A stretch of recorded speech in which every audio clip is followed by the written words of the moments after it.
DCAP number 16, buffering effectiveness. Background. A buffer is an aqueous mixture of weak acid and its conjugate base, or a weak base and its conjugate acid. Buffers have a stable pH, change little with changes to it, such as pools or blood. Biocarbonate buffer keeps blood in human between 7.2 and 7.6. In your lab, you'll notice I gave you an equation and how we write the equilibrium constant expression, which we've been working on in class as well.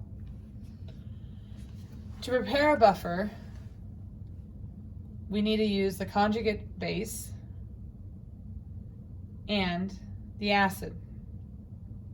So the example gives you nitrous acid and its conjugate base, sodium nitrate. Therefore, I get a resulting system of a mixture of HNO2 and NO2 ions. The nitrous acid molecule will buffer the addition of an acid, and the nitrate ion from the conjugate will buffer the addition of a base. A variation of the equilibrium expression is called the Henderson-Hasselbalch equation. The pH range in which a buffer solution is effectively generally considered to be plus or minus 1 of the pKa. In the initial investigation, you will prepare 2 acetic acid sodium acetate buffer system. Don't forget to do your pre-lab.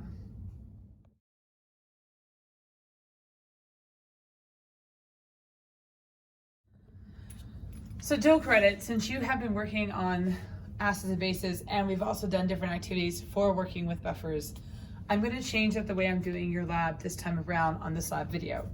In fact, this lab, more than likely for you when you get to it, will be a lab RAT, Readiness Abilities Test. So let's talk about the general idea of your lab. So at this point, you already know how to set up your burette and your probe. We're doing events with entry like we've done before. Then I'm going to want you to titrate sodium hydroxide and acetic acid. It's a great start for us to make sure that we remember what that graph looks like.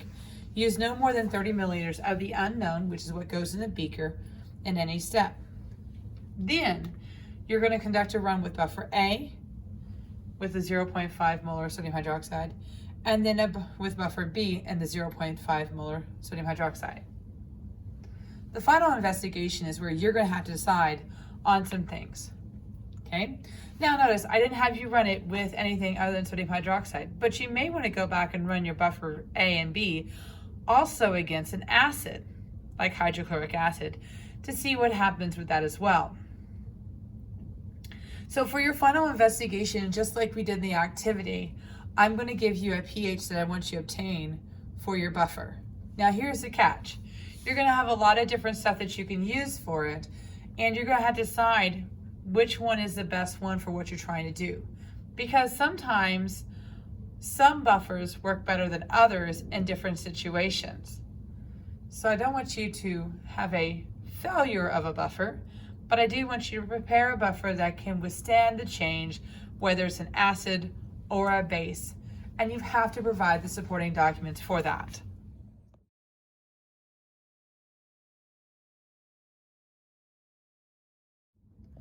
So since you are having to figure out how much of something you're using, or you're having to use the Henderson-Hasselbalch equation, I absolutely expect you to have your equation and your work in it, and everyone that does it. We have practiced this with the activity, so you're familiar with it.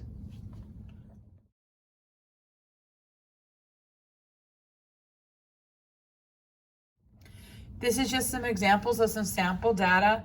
The citric acid or citrate buffer was prepared by dissolving 2.10 grams of citric acid and 2.59 grams of sodium citrate and a sufficient distilled water to make 100 milliliters of solution.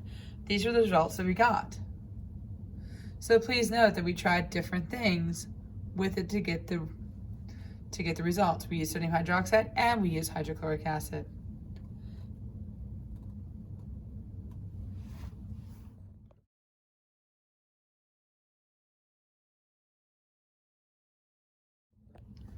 Also, some more sample data. Here's a phosphate buffer, and it goes over how it was prepared with the 1.36 monobasic potassium phosphate and 1.74 grams of dibasic potassium phosphate in sufficient water. So there's just some ideas on some that you could make.